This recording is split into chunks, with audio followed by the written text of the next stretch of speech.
Hello and welcome back to Loud and Proud Orlando here on a Friday night. You just got me tonight, John. Sadly, Luis is out sick at the moment and Paula is not available. So I'm here to talk everything about Leagues Cup coming up, Sunday night game, San Luis. That's the first point on our agenda. We're going to talk all about that. Look at them a little bit, look at their game against Montreal that they lost 3-2. And then we're going to talk a little bit about USA. Sadly, this morning the results did not go their way, and they will be going home. Duncan McGuire will be returning from his adventures in Paris. So glad to have Duncan back, but sad about that result this morning for USA. So thank you to everybody who's here with me live. We got 9 people right now live on X and YouTube. So thank you for being here. Stream Jesus is already dropping comments, says the wall we were like, you suck. A hole. Yeah, right. It's actually your sock has holes. Just that's what they're chanting, if you were wondering there. He also says John Rollins, our guy. Thanks, buddy. I appreciate it. Right and solo here. So you guys drop it in the comments, interact with me, chat with me. We'll talk a little bit and get ready for this weekend's action. It's going to be interesting. A team that we've never played before, of course, in Atletico San Luis. A team that, are kind of like mid-table for what they're doing at the moment in Liga MX. We'll look here at their kind of recent form. Obviously, they lost their first game in the Leagues Cup, but looking back, they draws to Tijuana. Like they did manage to beat Santos in Club America, which is pretty good recently. There have been a lot of draws and losses. So if we look at their standings of where they've been this season, Apertura. If you don't know, Liga MX is split into the Apertura and the Clausura. So in the Apertura, they came in 10th. Not super great. In the Clausura, they are 17th. They are also down here on 13th, with 16 points. So about like a mid-table kind of Mexico side. I think they are shown, they've got some players and some talent, but nobody that you're going to jump off the page at you. If we look at their kind of top players, Frank Boley is one that stands out to me. Leo Bonatini. There's some names from Europe. There's some decent players mixed in with Mexican players here as well. So no one I think that like it jumps off the page at you like, wow, this is going to be incredible. So I think that it's going to be one of those games where similar to what we saw against Montreal, really. We're going to go and have a look at the highlights in a minute. But first, we got a question here. Stream Jesus says, "Is the rumors true that they tied to Atletico Madrid or some Spanish team? Are they tied to them? I don't know about that one, actually. Honestly, I mean, they are red and white, and it is called Atletico. So maybe I'd have to do my research on that one. It wouldn't super shock me. I'd have to do my research on that one. So if you can check that out and let us know, or anybody else who's watching, and then drop it in the comments. I don't have the ability to do the show and research at the same time. If Luis was here, he'd be like, into that, or I'd be into that while one of you was talking. But I can't do 5 things at once, right? I'm not a female. As my girlfriend always tells me, you can't do 2 things at once. So I definitely cannot. Right, let's get on and looking here onto the highlights from the Montreal game. It was an interesting match. It was 3-2. And you can see here their lineup. They go for like a 3-5-2 formation. Vitinho is another one that kind of stands out to me as a name that we maybe got to look out for. One of the better players on this team, fast, pacey winger, attacking midfielder type. Sanabria as well, again. But they actually really only scored off penalties. So there wasn't a huge amount of attacking play in the highlights from San Luis. And considering the fact that we just beat Montreal 4-1, and they also lost to Montreal 3-2. I think that kind of speaks to what we can expect from them. But let's go through the highlights here and have a quick look at where they kind of went wrong against Montreal, I think is interesting compared to, obviously we just played them. They made Montreal look a lot better than we did. Into the shape of Captain Javier Güemes, and Vitinho moving into the front three. Returns in between the pipes. It's a home debut for Bourgoy and Tom Pearce at fullback. For Duke and Martinez now into the front three. Group 2 clash. Liga MX versus Major League Soccer. And away we go amongst a sun-drenched Quebecois cacophony. Winning the MLS Next Pro with, and playing right into it. They're the architects of their own downfall again. Very nearly so. And we've seen this time after time after time here at Stade Saputo this season, Kalen. Be able to shake free of Chouanier and drive right. This is very early in the game. Montreal. Drive the San Luis backline here. Martinez! All he needs is a glimpse. Montreal able to clear their lines. Getting a lot of chances already. Only just as Duke gives the ball away. Klimovitz across goal. And Sequoia got a vital handshake. The other end, here comes the Montreal through Bryce Duke. This is, I think, Montreal's first goal. Yeah. And you can see right there, they're playing the fullback, the completely not marked at all here. He's able just to have a lot of time to take a shot from Montreal. So not great defending at all by Atletico San Luis here. It kind of seems like their organization could be, weak and something that we can exploit. Into the pocket, Pearce!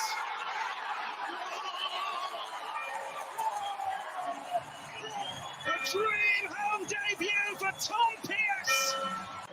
Drill with some defending to do. Vitinho getting closer and closer to goal!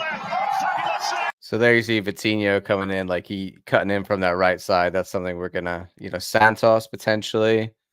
Could that be an issue? We know that Santos sometimes struggles with those, fast, like midfielders that will cut inside on him like that. So we're going to check and make sure that it could be a question of Kyle Smith. We'll have a look. Oh, an update from StreamG says, according to Google's knows, on March 16th, 2017, Atletico Madrid announced a 50% ownership of the government of San Luis Potosi and other minority owners. Okay.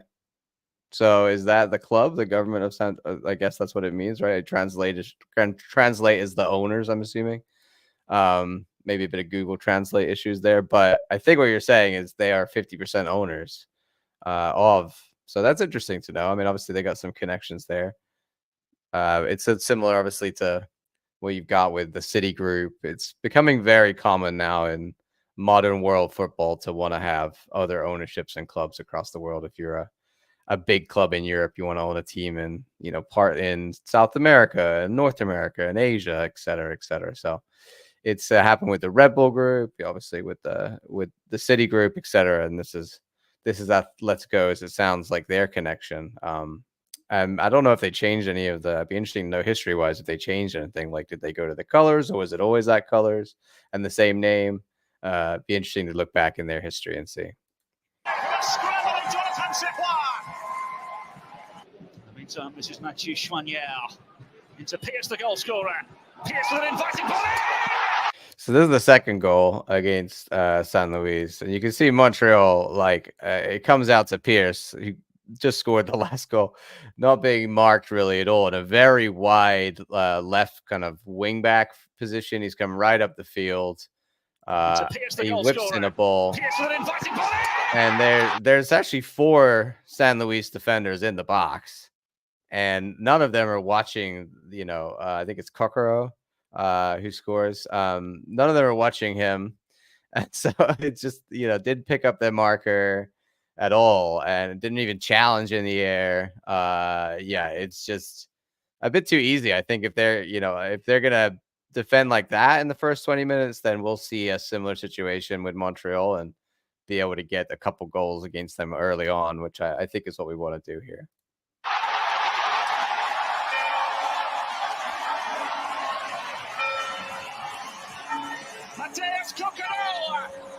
I can't stand that Montreal bell, by the way. I think that would drive me crazy. If I was a Montreal fan, I'd be like, enough with the bell. Number 9, let's see it, Montreal. Waterman on cue, bringing it forward now for CF Montreal. Waterman. Remember Luis was talking about like the Montreal defense, like you got Waterman flying up the field here from center back against the San Luis attack. Like when we played them, there was no, they didn't have the option of coming forward with the ball like that. I think it just shows that how much more Montreal were able to play their game and attack and be the protagonists compared to how when we just played them. So San Luis, I think, defensively could be quite susceptible. Going on and on. Montreal go on again. Referee says penalty. With little to no hesitation, and Montreal have a major chance to make it 3. Waterman. So they get the penalty here. We'll actually skip past it because the guy, he misses it. They don't even get the goal. So that could have been 3 to Montreal if he got the penalty in the 30th, 30 minutes in. That would have been, game over there. But Montreal kind of let them back in it, and here in the second half, we'll pick up the highlights again. Montreal again with Lassiter. Apoku showing an interest.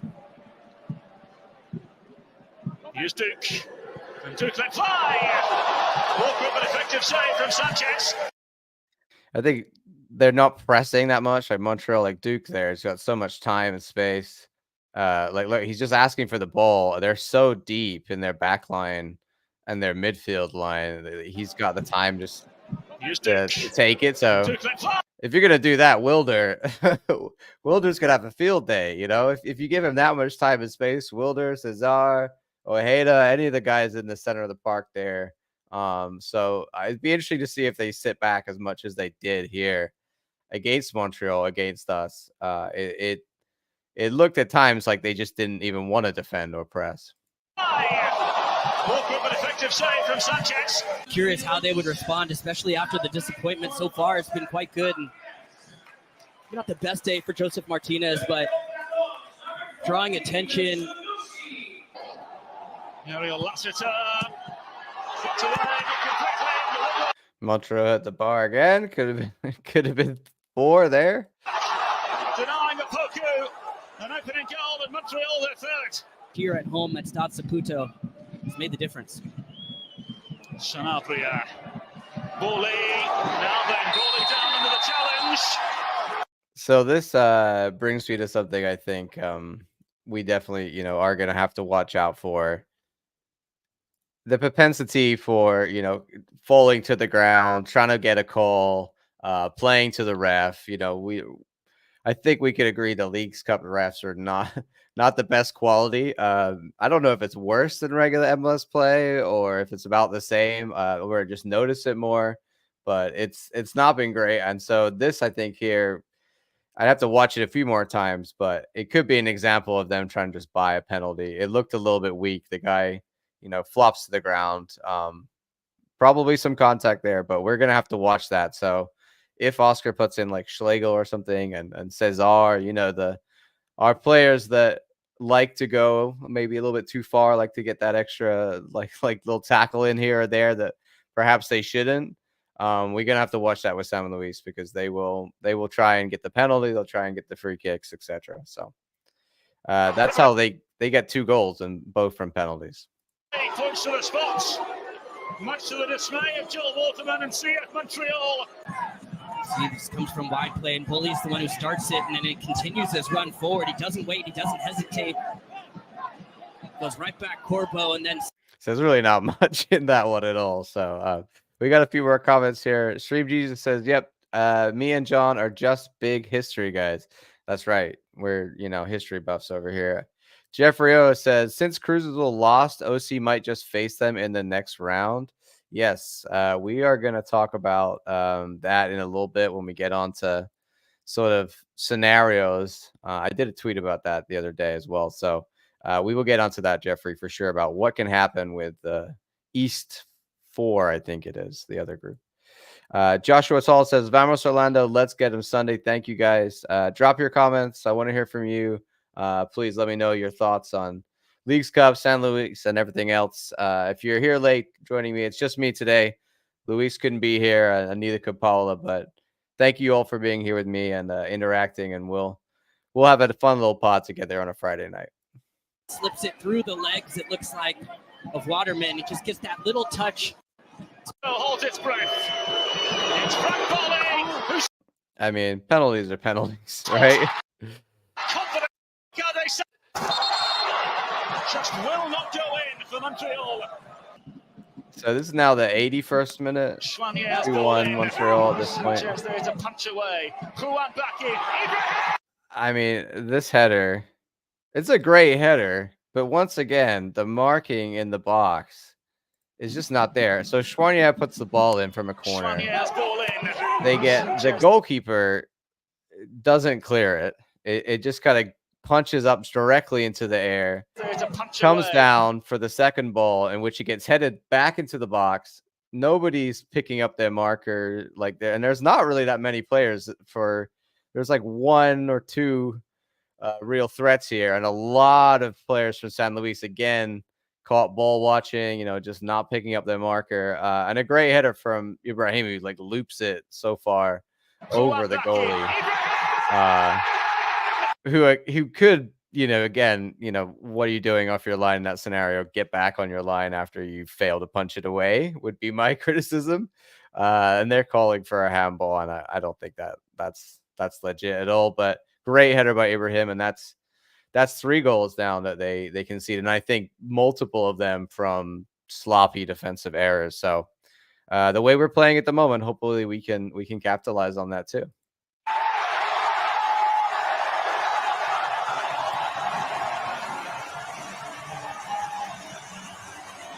I mean, what a header. Lassiter picking up the scraps and giving the ball away. So in the 97th minute, this is, they get their second penalty. Again,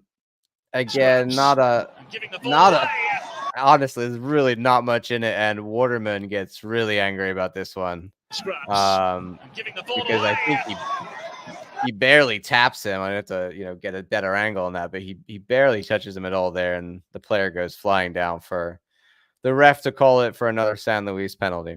Others appeals for a penalty. A good look at this. Once the ball drops down here, and it's flicked over from Sosa, and continue to scrap for it. Lassiter lays it back across, and Jürgen Damm to dive again.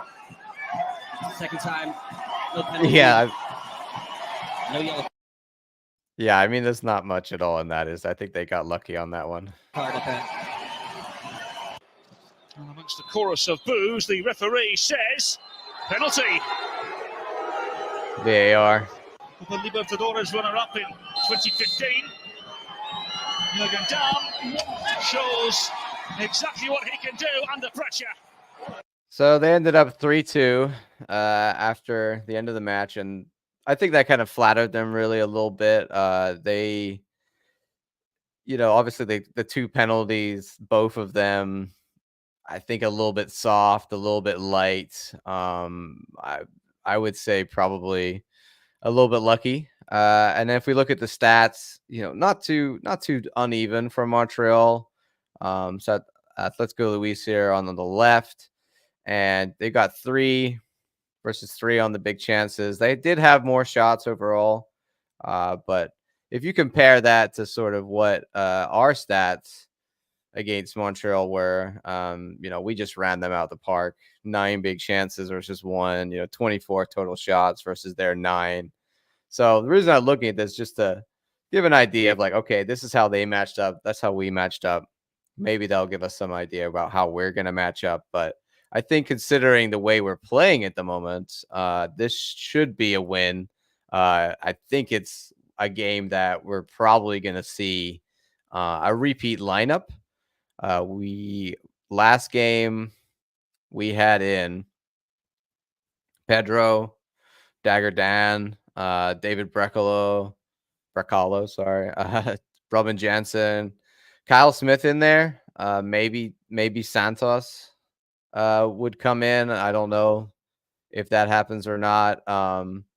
Also, we had Nico Ladero in, but I think could be Angulo back in. Obviously, he was out with yellow card suspension, so that might be the only change that we see Is Facu moving back over to the right side? And then Angulo probably coming back in at left wing. Ramiro up top. Martin Ojeda in the 10. You've got Wilder and Cesar in the 2 D mid positions. Dagerdan, David Bracalo, Jensen. Kyle Smith, probably again, I imagine. Could be Santos and Pedro in goal. So I think that's most likely what Oscar will do. I can't imagine he's going to put Muriel in for a start. He could do. But I think Enrique is just in such hot form. You can't drop him right now. And the guys have had plenty of time to rest between the last match and this match. So I see absolutely no reason why you can't run, all of your best players. There's no one. I don't think we haven't got the injury report yet, I believe, but Luis is, like I said, sick. So I don't know if he's got that yet, but it'll probably be out tomorrow because it's out the day before a match. So if that comes out and we get any surprise injuries, I don't believe we have any yellow card suspensions for this. So, yeah, this would be the lineup. Pretty strong. Obviously, Martin Ojeda is killing it at the moment. Facu Torres. I think for what we're going to face against San Luis, it should be more than enough to get the job done and help us finish, hopefully, at the top of our group. Let me pull up the groups real quick so we can talk all about the standings here and what's going on. So in our group here, we are currently top of the group, which is great to see, of course. Goal difference of +3 for that. And we've got 3 points. Montreal, they are not so good on the goal difference, but do also have 3 points from their win. So they're a -2. Quite clearly, as long as we don't lose to San Luis, we will finish the group top. So even if we draw a tie, and then we go on to penalties and we do the penalty shootout, we lose, we get 1 point. So that'll put us on to 4 and we'll come top of the group or anyway. So it's basically set in stone. As long as we don't lose but even then, Montreal can't play again. So they'll get 3 points. We'd have to lose by more goal difference not to come top. And then we would come second if San Luis did win and somehow blew us out the water. Knock on wood, I don't think that's going to happen. So most likely we will finish the group top. And what that means, let me then pull up the other groups here in the Leagues Cup. So the one that we need to worry about is right here. It is, as Jeffrey O mentioned, since Cruz Azul lost, OC might face them in the next round. So let me show you what that looks like over here. So Philadelphia, in Group 4 East, or East 4, we've got Philadelphia, Charlotte, and Cruz Azul. Philadelphia on 3 points at the moment, Charlotte on 2 points, and Cruz Azul on 1 point. So as you can see down here at the bottom, on what is that, the 4th? Is that also on Sunday night, 8 o'clock. Yes, and last games are all played at the same time. So also while we're playing at the same time, Philadelphia will be playing Cruz Azul. And what happens in that game really makes a big difference. Charlotte obviously played their 2 games. So they are just locked in right now with 2 points on 1 goal difference. But with Philadelphia and Cruz Azul, things can change. So if Cruz Azul beat Philadelphia, what that means is they will then go top of the group with 4 points. And Philadelphia will drop down into second place and knocking Charlotte down into third. And then we would play Philly if we came top. This is all scenarios if we came top, because East 2 winner plays East 4 runner-up or second place. So in that scenario, Cruz Azul would go up to the top. Philadelphia would come down into second. And then in the other scenario where Philly either tie or even win, with tie is complicated because you tie and then either win on penalties or not. But regardless, even if they tie or win, they're going to be up there on 6 or 4 points and remain top where they are, and Cruz Azul will get 0 points. Or, there is a scenario where they tie Philadelphia Cruz Azul, and then because of the fact that you can tie and get 1 point from a penalty shootout, if you lose, they would then go on to 2 points. And I think depending on goal difference, it would be question what happens with Charlotte. So they could end up coming second in a weird scenario, but based on the goal difference and everything that's happened, it's very unlikely that that's going to happen. If they were to win, like I said, they would get 4 points and go top. If Philly were to win, they will remain top, etc. So there's a few scenarios in what can happen. Charlotte, it could be the other team that we end up playing if Philly do finish the team first, the group first. That's probably more likely than Cruz Azul getting that extra point. If it's a tie and then Cruz Azul win on the penalty shootout, they get 2 points and they'll go up to 3 and definitely go over Charlotte. So then they'll be in second place and we'll play them. So there's multiple things that can happen. But I would say more likely than not, Philly will probably get enough of a result, either a draw and win on penalties, or or win outright to be able to remain top, and that most likely will lead to us playing Charlotte in the next round. So a few scenarios that can happen. It's going to be interesting, obviously. Yeah. So it says, wait, John, if Cruz Azul wins, we play Charlotte, right? No, no. Because if Cruz Azul wins, they'll go up onto 4 points, and that will knock Philly down into second place.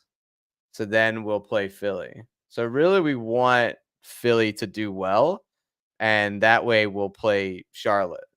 Because I think unless you want to play Cruz Azul, I mean, that's your next question there, Josh. Would you prefer us to play Philly or Cruz Azul? Philly, Charlotte, or Cruz Azul. Sorry. I think probably Charlotte. Philly, obviously, we're not they've not had the best MLS season, but they've turned it around, and it's a tough shout. Before this, I was like, we don't want to play Cruz Azul, but considering that they're not looking as strong as we thought, then maybe that wouldn't be so bad. I think Charlotte is a team. I think we can beat all three of them. I'll say that. I think I would probably most likely want to play Charlotte, just because I think a little bit of revenge from Open Cup last year would be nice. It was a little bit frustrating the way we played against them, and we have done well against them, but they've also had some games recently where they performed well against us, and that's kind of been a bit frustrating. So to reassert our dominance over Charlotte would be cool to see. Josh says, "Oh, I see. We can maybe play Philly." Yes, correct. Yeah, it's multiple scenarios that can happen, but I think if the key one being is Philly get enough of a result, like a win or a win on penalties, whatever, they're going to be top, and that's not going to be enough for Cruz Azul, and we'll end up playing Charlotte. I think that's the most likely scenario that we're gonna see. Righty.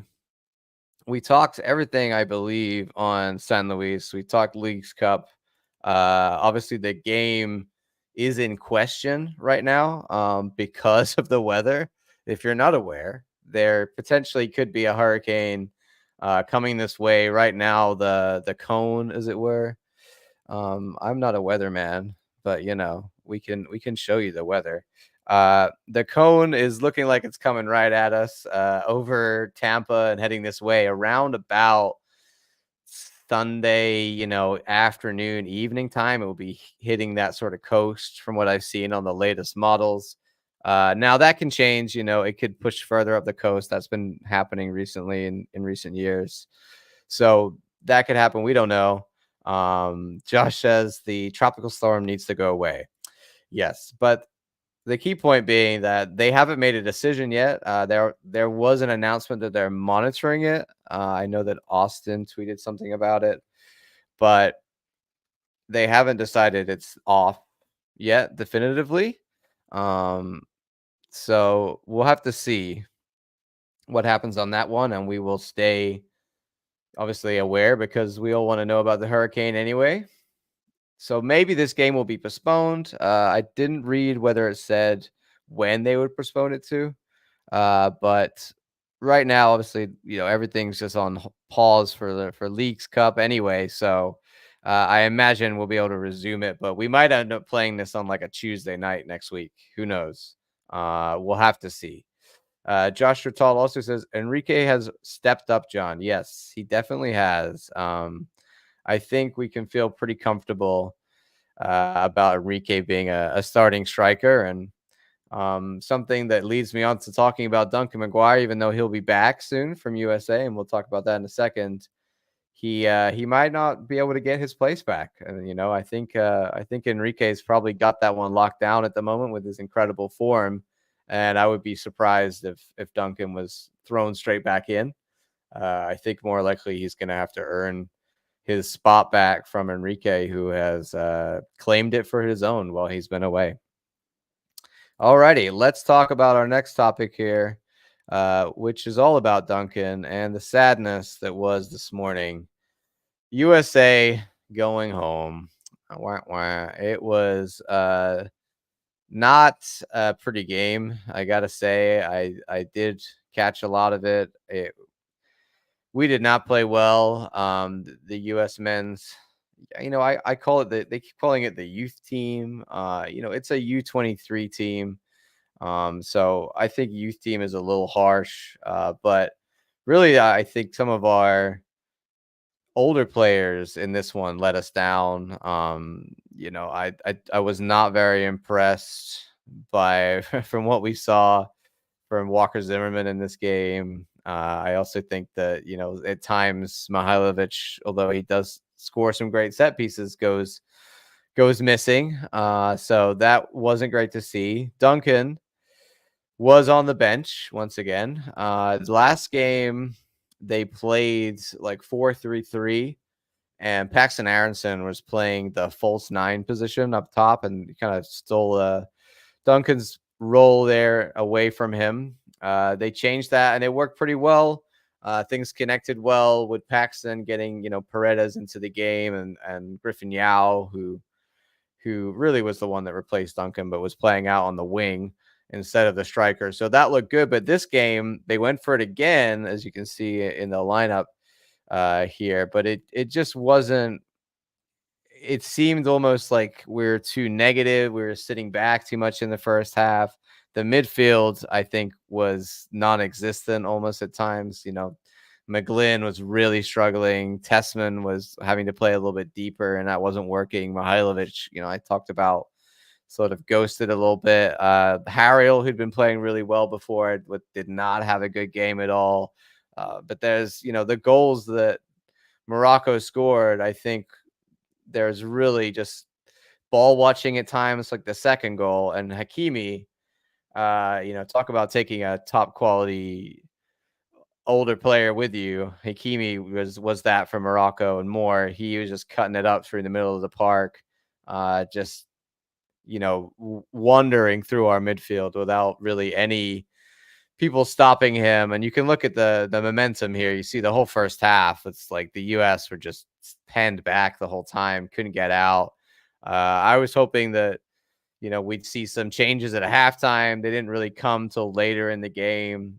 Duncan does come on at the, let's have a look. What minute was that? Duncan came on the 66th minute for Mihailovic. But he just wasn't able really to affect the game. I think there are some people that, watching this would think, oh, Duncan McGuire is no good. I saw some negative comments about him here and there. I just don't really think this system ever really worked for him. Now you could say, okay, he's got to fit to whatever's happening in the team. I totally agree with that as well. But they just weren't giving service in the box like he needs, and they weren't really setting him up with those long ball opportunities or giving him stuff to chase. They really wanted to play with a striker that was dropping deep and connecting, and that's why we saw Paxton get in there in that position to do that, because he's better at that than Duncan. But I felt like Duncan just was never really able to shine or show any of what we've seen him do for the national team. Now, maybe that could be said he he didn't hit the level. Maybe he didn't step up enough. Maybe this was a little bit too much for him too early. But I think we've seen from his quality from us that we know there's a great player in there. It just wasn't clicking. It wasn't really working with what they were trying to do and the tactics that the coaches had planned here. So I think it's also interesting the choices like they made in some of the players I would arguably say that could have been starting in this game. It's like Caleb Wiley, Taylor Booth, etc. So interesting choices. There's been a lot of criticism about US, but it definitely shows that, where they are globally. France is probably the best youth system in the world right now. You see that with their results. They knocked out Argentina earlier today.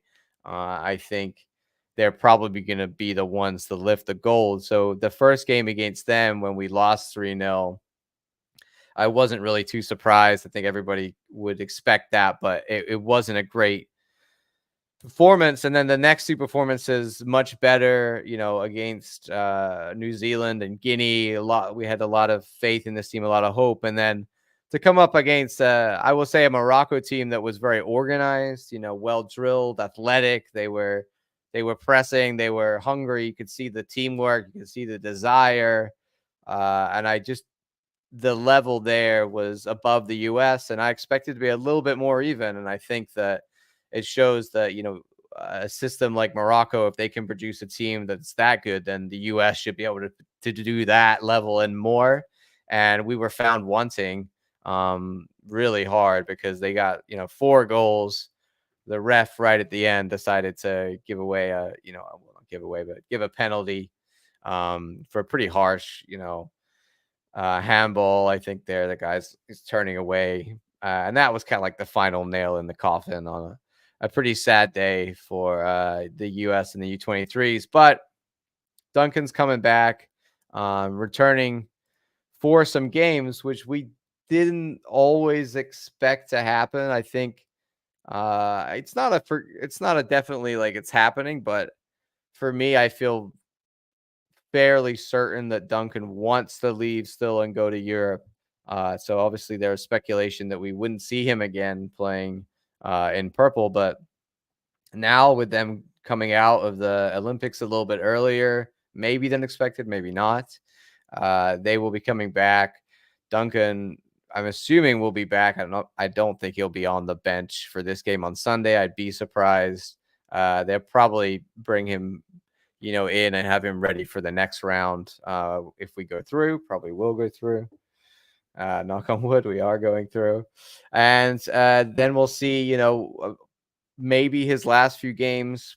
I think the offers are going to start coming in from Europe. Obviously, the transfer window opened there just recently. And so it's really kicking off. Transfer window opened here as well. So now both are open in Europe and here, and that's going to be potentially where we see Duncan getting more offers. We were thinking during this Olympics that he was really going to up his stock.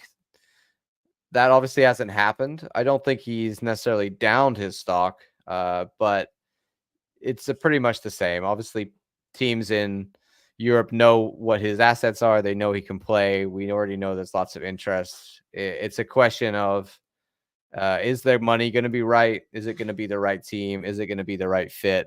And is Duncan going to want to go? But I can see it still happening this summer. So I think a lot of ways it's good because Enrique has cemented himself, like we talked about, as that guy in the number 9 position for us, playing well. We're not having to rely on Muriel because we can't rely on Muriel right now. And that was one of our major concerns when Duncan was going away. And we were even debating bringing another striker. And I think at this point, I would probably say other areas, if they're going to improve the squad in the transfer window, would be more important because of how well Enrique's done and shown that he can score goals consistently for this team. So we'll have to see what happens. It's going to be an interesting transfer window. We still haven't really heard any rumors at all about Orlando City. So maybe nothing will happen. That could also be a very real possibility. Joshua Toll says, pain about USA earlier. Wish we came back, but we didn't look like we're going since we didn't have so many chances. We didn't defend well on some of the goals. Yeah, it was pretty dire at times. I wish we would have pressed Morocco. Also, one of the USA soccer accounts thinks we should have bought some of our better players that are in your young 20s. Yeah, I think debate over who got selected for this is big. Um, I don't disagree with the criticism of us needing to really show some improvement, but that's I think a trickle down effect from the main national team. So obviously they need to get that right. And then the U23s, a lot of these guys, you'd imagine in a couple of years will be vying for spots in the main World Cup team. The likes of John Tolkien, maybe Duncan McGuire, who knows, but Griffin Yao, obviously like Jack McGlynn, Kramaski, et cetera, et cetera. I expect these guys to continue to develop and hopefully push on and maybe get European moves and be part of the future. So I don't think it was bad. I think it's good experience. It's always good experience for these guys to go and play in big competitions like this. And Duncan, again, let's reflect for a second, because this is a guy that last year just joined us from playing in college, and then from there goes on to score a bunch of goals for us and manages to get called up for his nation and goes and represents his nation in the Olympics and gets to meet Snoop Dogg and all that stuff. So it's awesome for Duncan. A shame about the way they played, but still proud that he went and represented us and the club, and I'm sure he's proud of doing that as well. And another great achievement in his career. So exciting to see what's next for him. Joshua says Cesar and Wilda had a really good game. Enrique and Ojeda are on fire. Yes, indeed. Like one of the players they thought they should brought was a Musa. Oh, yes. Yeah, Musa. I think there was something to do with if you were in the Copa squad, though, they were not going to include you. I don't know if that's a FIFA rule or whether that was just U.S. Soccer deciding that.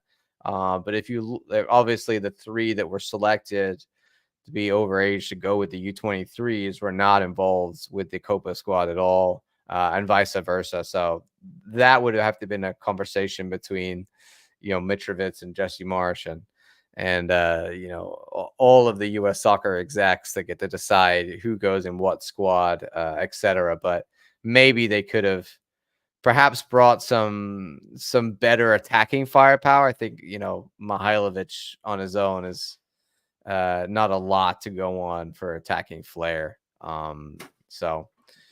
Yes, guys, I think probably we're going to wrap it up there. I don't have too much else to talk about, but if you guys have anything you want to ask me, please drop it in the comments, and I will read them out, and we'll kind of chit chat a little bit here for the end, because we only done 45 minutes today. So Joshua says, what do you think about Wiley and Paxton?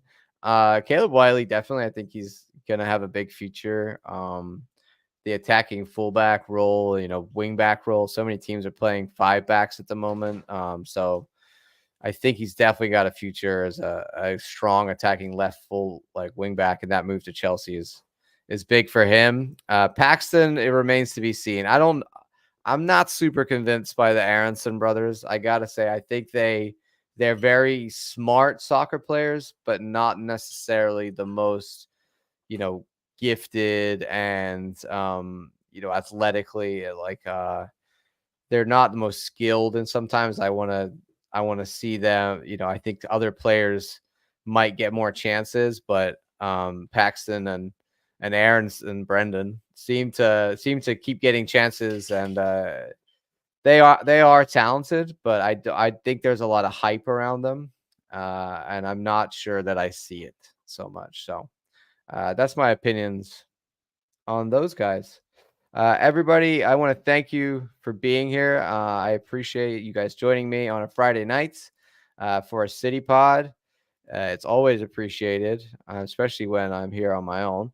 So I want to remind you that you can follow us on social media. You can enjoy Loud and Proud Orlando on YouTube. If you're not following on YouTube, please go over there and subscribe to us on YouTube. You can click the bell icon, and that will sign you up for notifications. We got 10 people live watching right now on YouTube, so thank you all for being here. I appreciate it. You can also watch us live on X. You follow us at LPO_podcast. That's also the same place you can follow us on Instagram. Sometimes we stream live on Instagram, but you can get all of the social media that we put out on there, as well as Facebook for Loud and Proud Orlando. We post daily, usually all kinds of different things, news. Luis covers the games and posts all of the commentary from there on social media as well. We have a Pride Pod, if you don't know. So Tuesday nights, we do a podcast all about Orlando Pride. I was just at the game for them last night, where they drew and then lost on penalties to Louisville. So they're out of the Summer Cup, whereas Orlando City are still in the League's Cup. So, yes, check out the Pride Pod if you've not checked that out before. Join us there. Come watch a Pride game. This one was really, really badly attended. And I know it's a Thursday night. I know it's, the summer competition, but I'm hoping when we get back into NWSL, we're really going to see more of those 9,000, 10,000 person crowds that we've seen for the Pride when they've got a full squad out there. So I encourage everybody who is an Orlando City fan, come check out a game this year. This team is definitely going to make it to playoffs and a deep run in the playoffs. So come watch them before that happens. Come get in the hype, find out what Barbara Banda is all about. Watch Marta potentially, looking the best she's ever looked for Orlando Pride. That's my little plea to all your Orlando City fans to come check out a Pride game, because they're really good, and it's definitely worth a watch. It's like $13 a ticket. So also OCB, of course, we must not forget about OCB. They're still got games going on. We'll do an update probably on them next week on how they're doing. A few more comments here before we get out of here. Joshua says, thank you, John. Vamos Orlando. Let's get the win no matter what day it is on. Yes, not sure about the weather. John, I didn't like what the Louisville goalkeeper did. Yes, we'll talk all about the Louisville goalkeeper from last night's Pride game on the Pride Pod on Tuesday. That will be a fun one for sure. So thank you, everybody who is here today. I appreciate you all joining me on the pod on this Friday night. The only thing left to do is say, Vamos Orlando! See you next time.